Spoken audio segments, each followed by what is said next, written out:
Pag-ibig sa sanlibutan ng Diyos ay kayon na lamang.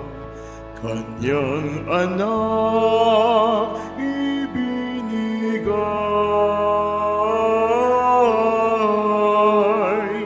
upang mabuhay kailanman ang nananalig na tunay.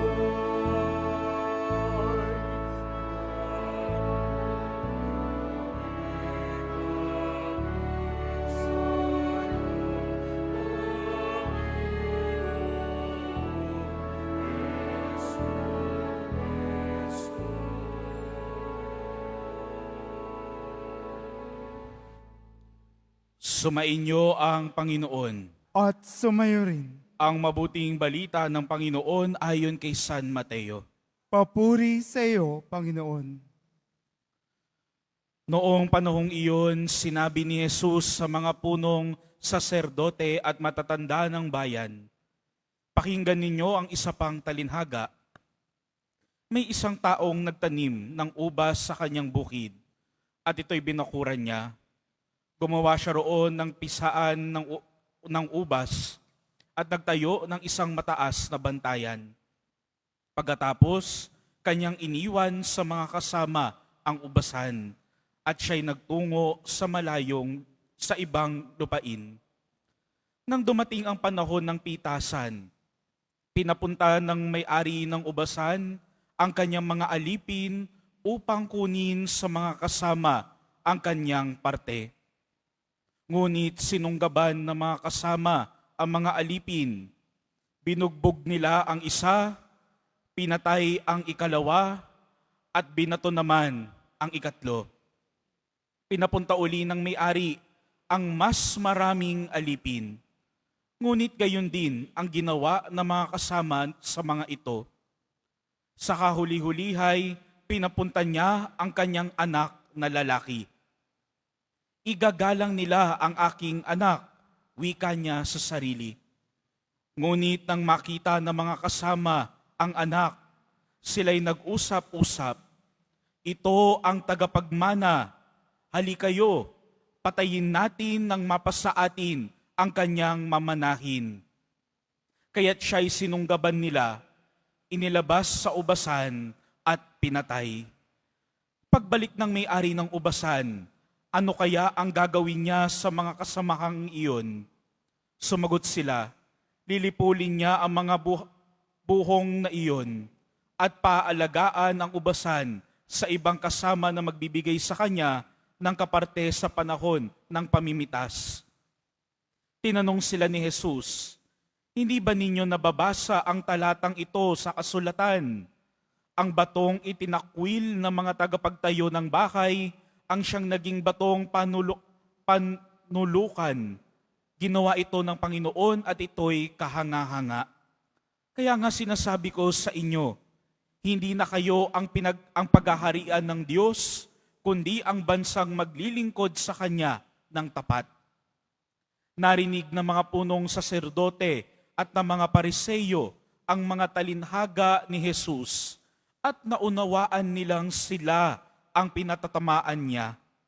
Dadakpin sana nila siya, ngunit natakot sila sa mga tao, sapagkat kinikilala ng mga ito na propeta si Jesus. Ang mabuting balita ng Panginoon. Pinupuri ka namin, Panginoong Hesukristo. Magsiupo muna po ang lahat. Magandang gabi po sa inyong lahat. Gaano kahalaga sa inyo ang tiwala? Gaano kahalaga sa inyo ang tiwala? Trust, tiwala. Maniniwala ba po kayo kung sasabihin ko na ang tiwala o trust ay isang fundamental, isang pundasyon para sa isang maayos at mabuting relasyon at pakikitungo. Na kung sa simula pa lamang, wala ng tiwala sa pagitan ng dalawang tao, hindi magpapatuloy o kaya hindi magtatagal ang isang relasyon o pakikisama. Kasi kung sa simula pa lamang ay hindi na natin kayang magtiwala o mapagkatiwalaan, ay ano pa ba ang pwedeng isunod doon? Kasi kung hindi ka na mapagkakatiwalaan, bakit pa kita kakausapin? Bakit pa ako magkukwento sa iyo? Bakit pa ako lalapit sa iyo? Baka ipahamak mo lang din ako. Tiwala. Kaya nga kung titingnan natin na maigi, gaano ba talaga kahalaga sa atin ang tiwala?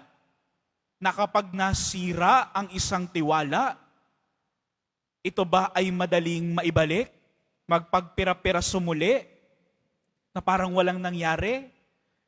O kaya panghahawakan ito ng mahigpit sapagkat itong tiwalang ito ay galing sa ikaibuturan ng ating puso. Bakit ko po natanong sa inyo kung gaano kahalaga sa inyo ang tiwala? Narinig po natin sa ating mabuting balita, yung talinhaga ng may-ari ng ubasan. Kung titingnan natin na maigi ang kwento, marahil ay medyo malinaw na kung ano ang ibig sabihin ng talinhaga. Sino yung tinutukoy ng bawat karakter doon sa talinhaga? Yung may-ari ng ubasan, ang Diyos. Yung mga tagapangasiwa, yung namamahala na iniwan ng may-ari, ay marahil ay tayo. Kaya kung titingnan natin na maigi, ang Panginoon pinagkakatiwalaan tayo.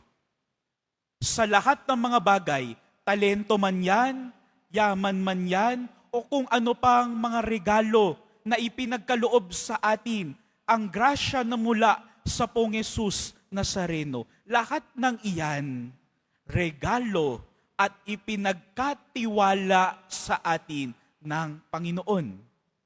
Ngayon, kung sa atin mahalaga, grabe, matindi ang ating pinanghahawakan kapag ang usapan ay tiwala, paano naman ngayon ang tiwala na binibigay ng Panginoon?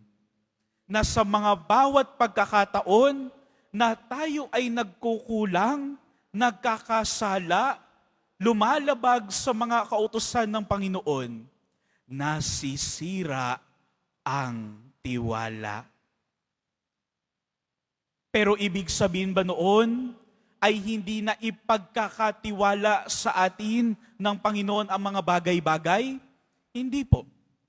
Kung papakinggan po natin muli, ano ang ginawa ng Panginoon? Padala siya ng padala ng mga alipin. Baka sakali ay makinig yung mga nangangalaga doon sa ubasan na ibigay na sa kanya ang parte sapagkat siya naman talaga ang may-ari ng ubasan. Pero ano ang nangyari? Binato, pinatay, na parang ganun-ganun lamang. Bakit? Dahil sa inggit? Dahil sa damot?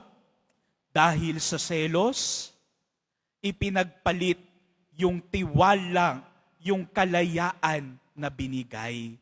Kaya nga kung mahalaga po sa atin, sa ating buhay, kung naranasan po natin na masira o may nakasira o may nakasubok ng ating tiwala, paano pa ang Panginoon? Hindi naman mawawala ang tiwala ng Panginoon sa atin. Hindi niya pwedeng talikuran ng kanyang sarili, ang kanyang pangako. Pero bilang kanyang mga anak, bilang mga deboto ng Pong Jesus Nazareno, tingnan po natin na maigi. Hindi naman din po natatapos ang usapan sa tama o mali, yung dapat gawin at hindi gawin. Pero mahalaga rin pong tanong, ano kaya ang nasa isip at puso ng Panginoon kapag ako ay nagkakasala? Kapag nababaliwala ko yung tiwalang pinagkaloob niya sa akin, yung regalo na binigay niya sa akin, yung talento na binigay niya sa akin, ginagawa ko sa kasamaan, ano kaya ang iniisip ng Panginoon? Hindi po tayo pababayaan ng Panginoon. Hindi niya babawiin yung tiwalang ibinigay. Pero kagaya ng isang ama, isang magulang, na kahit na nasasaktan ng paulit-ulit, nakukuha pa rin magtiwala at magmahal. Kaya nga nasa sa atin na rin po ang gagawin natin pagkatapos niyon.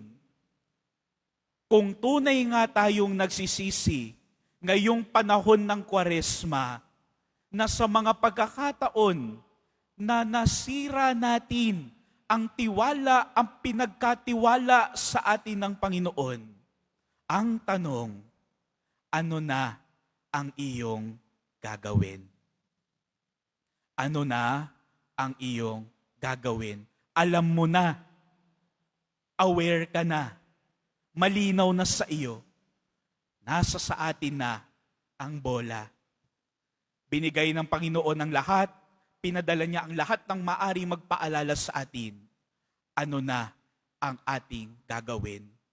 Mga minamahal na kapatid, sa pagpapatuloy ng ating pagdiriwang, hilingin po natin ang grasya mula sa Panginoon na kapag tayo ay may isang bagay na pinahahalagahan, ang pagmamahal, ang pagtitiwala at ang pinagkatiwala sa atin ng Panginoon, naway isa puso natin to lagi at sikapin, panghawakan, panindigan ito araw-araw. Amen.